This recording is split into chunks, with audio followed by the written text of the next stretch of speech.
प्रधानमंत्री मोदी कह रहे हैं कि महात्मा गांधी को दुनिया नहीं जानती थी। एक फिल्म आई, उस फिल्म के बाद दुनिया ने जाना गांधी कौन है। उनके सामने बैठे गोदी एंकर सिर हिला रहे हैं, बहुत गंभीरता के साथ, बहुत तल्लीनता के साथ हां में हां मिला रहे हैं। मानो कह रहे हैं कि प्रधानमंत्री मोदी के मुख से भारत के इन कथित पत्रकारों, गोदी एंकर्स ने पहली बार सुना कि महात्मा गांधी हैं कौन। कौन हैं? ये वही एंकर हैं जो कहते हैं कि उनको सच्चा, ईमानदार माना जाए। लेकिन गोदी एंकर्स के कर्म तो यही बताते हैं कि न सिर्फ इन कथित पत्रकारों में ईमानदारी की कमी है, बल्कि ये ना हिंदुस्तान के इतिहास को जानते हैं, न देश की आज़ादी में कुर्बान होने वाले लोगों को जानते हैं, और न ही गांधी के बारे में कुछ समझ पाए हैं, न कुछ सम्मान दे पाए हैं।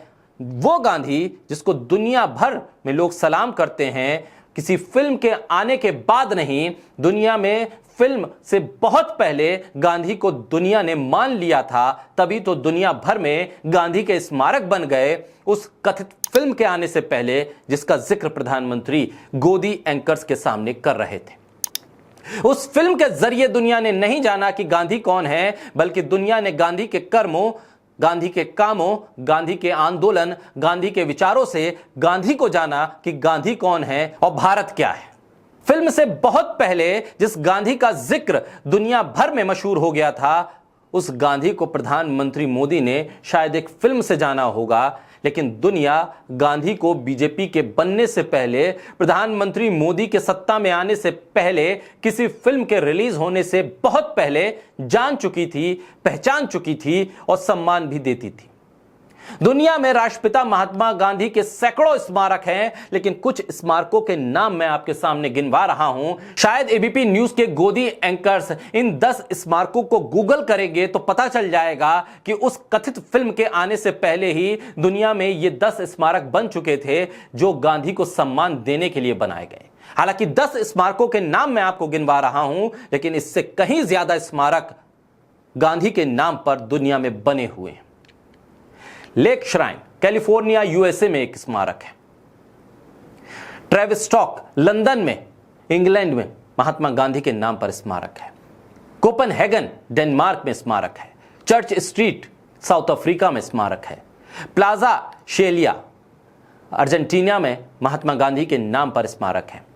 ग्लेबा पार्क, जी हां, ऑस्ट्रेलिया, वहां पर भी महात्मा गांधी के नाम पर स्मारक है। Memorial Garden Uganda, Mahatma Gandhi के नाम पर स्मारक है।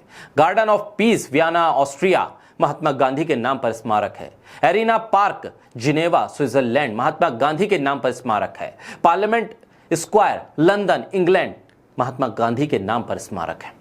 काश ये एंकर एक बार इस फहरिस्त को देख लेते, जान पाते कि आखिर महात्मा गांधी को पहचानने के लिए, जानने के लिए किसी फिल्म की जरूरत नहीं पड़ती है।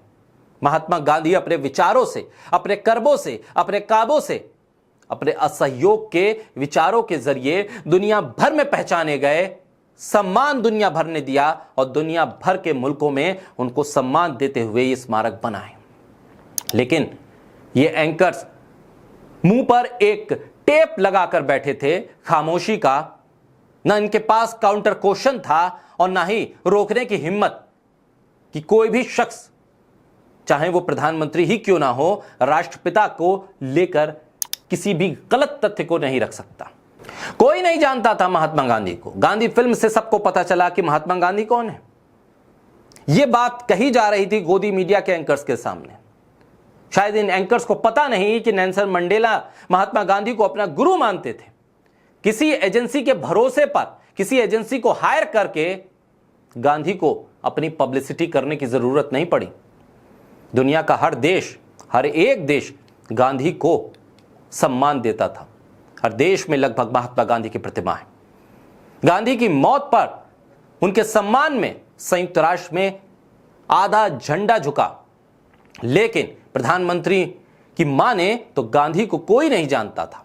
गोदी मीडिया भी हां में हां मिला रहा था कि हां, गांधी को कोई नहीं जानता था। वो फिल्म आई, उसके बाद दुनिया ने जाना गांधी कौन। इसी तरह के शब्दों का इस्तेमाल, इसी तरह के संवाद के बीच सर हिलाते बीजेपी के अघोषित कार्यकर्ता के तौर पर बैठे गोदी एंकर्स को आईना दिखाते हुए वरिष्ठ पत्रकार राहुल देव ने कहा कि गांधी जी पर पहली किताब उनकी जीवनी 1909 में लिखी गई थी दक्षिण अफ्रीका में। लेखक एक अंग्रेजी पादरी थे, रविंदर डोके।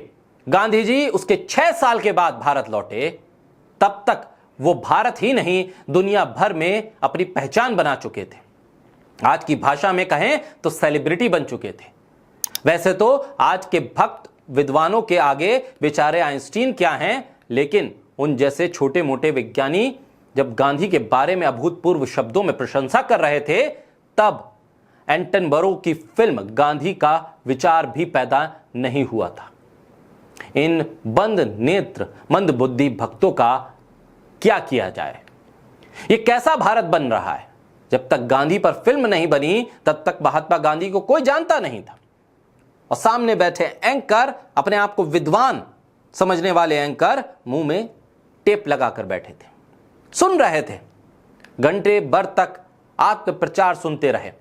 सम्मोहित हो गए ये एंकर, मानो उनके दिलो दिमाग में कोई सवाल ही नहीं रहेगा। महात्मा गांधी का जिक्र हो गया, उनको कुछ सूझा ही नहीं। सवाल करने का साहस नहीं था, क्योंकि आप उस तिलिस्म में फंस गए थे जिसके आगे पत्रकारिता क्या है, पत्रकारिता का धर्म क्या है, सवाल क्या होता है, जिम्मेदारी क्या होती है, इसका एहसास आपके शरीर से निकल चुका था। आप में इतना साहस नहीं था कि सामने बैठने वाले शख्स को टोक कर कह सकें, नहीं, आप जो कह रहे हैं वो गलत है।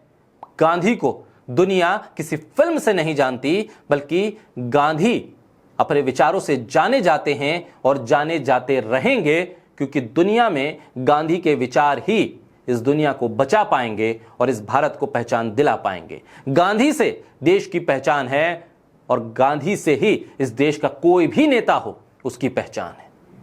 अपने आप को गांधी से बड़ा बताना या गांधी को किसी फिल्म से कंपेयर करके गांधी को थोड़ा सा भी छोटा करना, यह बताता है कि इस देश के भीतर सामान्य ज्ञान की कितनी कमी हो गई।